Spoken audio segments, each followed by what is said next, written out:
guys. I wish I knew a little something about air compressors, because I do not. But I'm learning. Thank God for Google.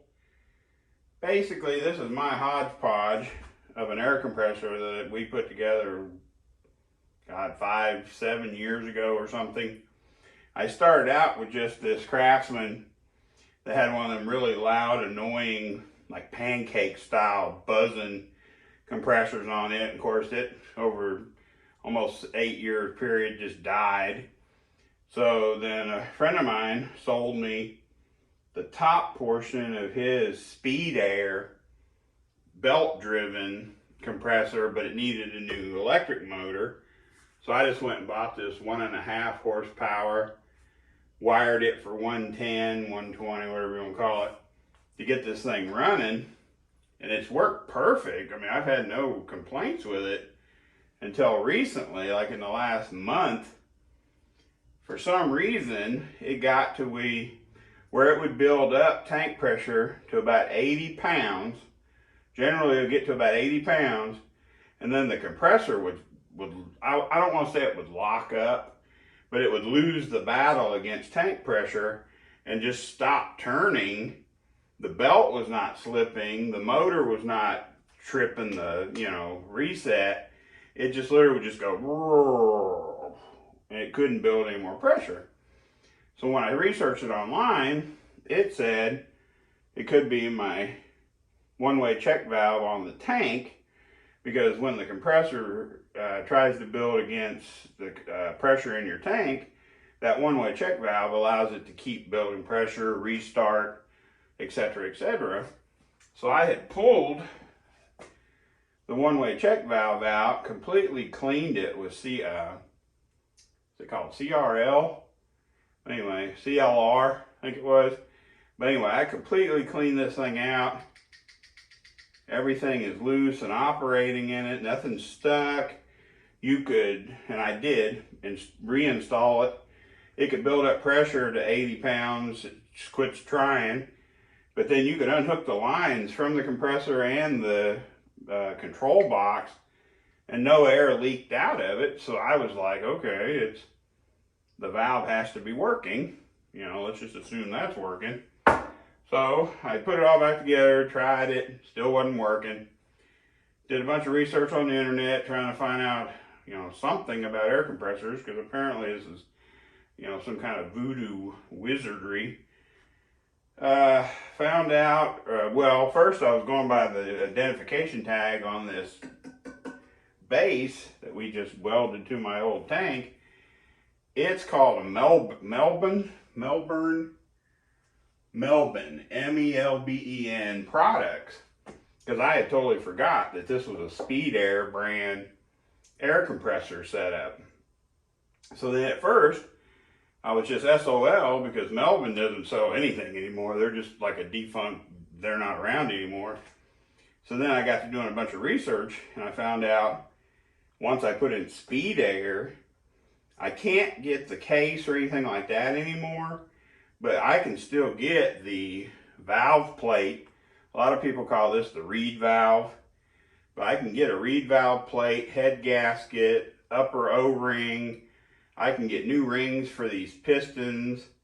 I mean, I can pretty much overhaul this compressor if I need to, but because this one-way check valve didn't fix anything, I dove into this because I was like, oh, it's got to be, because online they were saying, oh, it's your reed valves or whatever. But I mean, other than being, now keep in mind, I have cleaned this with, you guessed it, rubbing cleaner, but I cleaned off a ton of just black gunk off these reed valves, and I really don't see anything. I mean, I'm not an expert and I don't play one on TV, but I mean, I don't see any major damage to this thing that would make it not work. And then also, that one of the things online was saying, sometimes if you blow a head gasket on a compressor, once the cylinders start fighting each other, they'll equalize cylinder pressure and stop the compressor. So when I tore into it, I was like, oh yeah, that's got to be what it is. But I really don't see any damage to the stupid, head gasket. So the plan is, I went to Napa and bought a not exact replacement, but I got another one-way check valve, which I got to run an adapter to that 3/8 compression fitting. But I'm going to install this. Well, first of all, I'm going to put this back together, install the new check valve, because it was like 17 bucks or something. Try to fire it up and just see what happens. I mean, I fully understand that I have probably 25, now let's say 13% chance that that's actually going to fix anything. But let's start by changing this one-way check valve, see if it makes it happy. If it's not, then I'll look at spending the money to get the new parts to, overhaul the compressor itself. So, okay guys, I got her put back together at least for a temporary test pass. I got the new valve in. That was a lot more trouble than it was worth, because I don't know why. Apparently the adapter fitting that goes from the 1/2 inch compression to the 3/8 compression that my line had wasn't even big enough internally for a 3/8 for this line to pass through, so I had to drill it out step by step on my drill press. You go figure, I don't know. But I wanted to do a quick test to see how long in time it takes for this thing to build up pressure and or make the compressor or make it quit. So let's try it.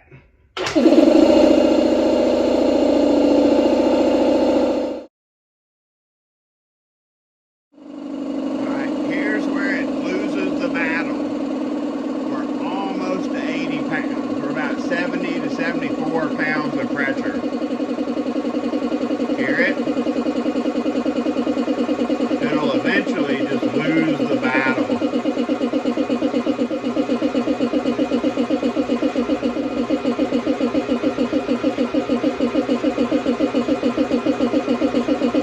Prior to this problem, it would easily run, all the way to cutoff, 150 pounds of pressure. Okay, that's something new. Normally by now it would be shutting itself down and quit moving. So something we've messed with has made it better at least. Made it all the way to the 150 cutoff. I'm absolutely shocked. All right, let's just try to wrap this up.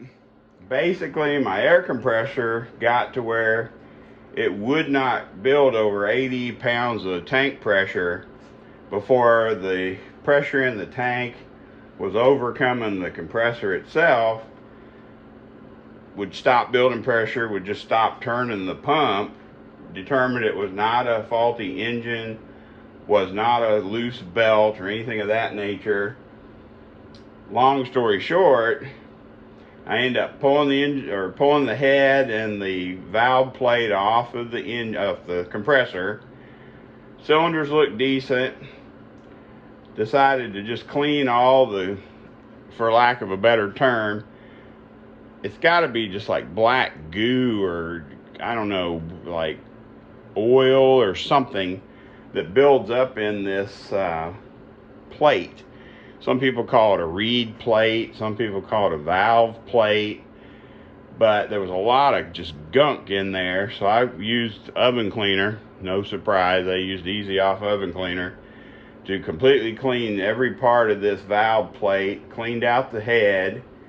I just reassembled this part with reusing the original head gasket. Between your head and your valve plate, there's like a rectangle O-ring.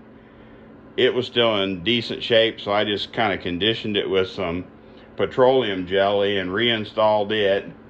The head bolts torqued to 200 inch-pounds, so I just kind of did an inside-out staged or stepped torque sequence to get those to 200 inch-pounds. I did, and I think what probably most likely fixed this problem, at least for now, was I bought a new one-way tank valve from Napa Auto Parts which didn't have the same part number. Had to use a little adapter fitting, but it was like, I don't know, $17 with tax. So I went ahead and swapped out the one-way check valve, pressure valve on the tank, you know, cleaned and reassembled the engine. I went ahead and tightened the belt, because I saw a video where it talked about your air compressor belt should have about a 1/2 inch of deflection. So I got that within a 1/2 inch of, deflection when you're pushing it. Went ahead and changed the oil in it, which is a pain in the neck, because you got to kind of lean it over on the wheel side of the bottom to get it to drain fully. But I went ahead and put some non-detergent 30 weight oil in the crankcase there. Cleaned out my air filter, got that put back on.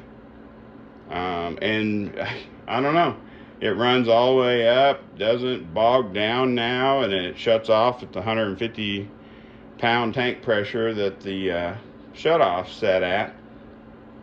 The only thing I can think of is that even though that other tank check valve seemed like it was okay after I cleaned it with the CLR, apparently it was not happy, because basically the compressor itself was put back together with the same parts I pulled apart.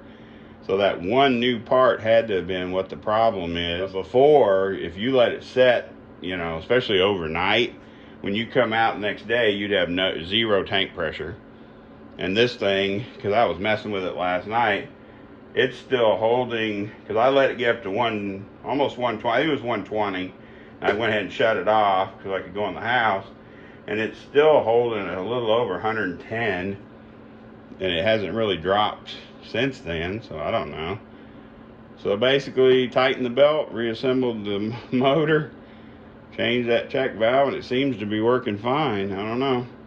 I do think that I'm going to end up having to re-ring the compressor, only because when you pull the dipstick out, I don't even know if this was in a video or if I read it online, because I've been trying to research it so much, and you cover the hole where your dipstick goes in the crankcase, you kind of determine how much pressure you're building up in your crankcase as an indicator of how well your ring seal is.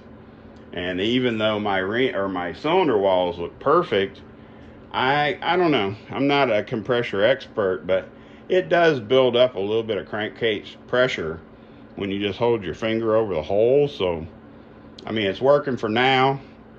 Hopefully I can get a couple of these cylinder head jobs done and get them out the way, and then maybe look into either going ahead and re-ringing this and going ahead and putting a new valve plate in here, or something we had discussed is just going ahead and buying a second compressor that's very close or similar to this one, to where I can run this one to where it gets tired, pull it off to rebuild it, put the new one on, run it, and in the meantime rebuild this one.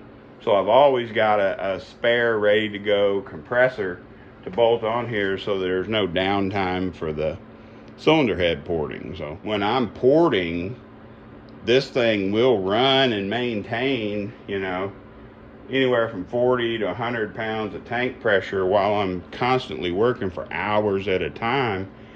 That's got to be beyond its normal scope of use. I don't know. So anyway, I got her back running. Hopefully everything will stay running. Appreciate you guys watching. Hopefully this wasn't too boring. I'll try to get it edited to where it's not repetitive, and I can kind of edit out some of the times that I repeat myself. Please like, subscribe, and share.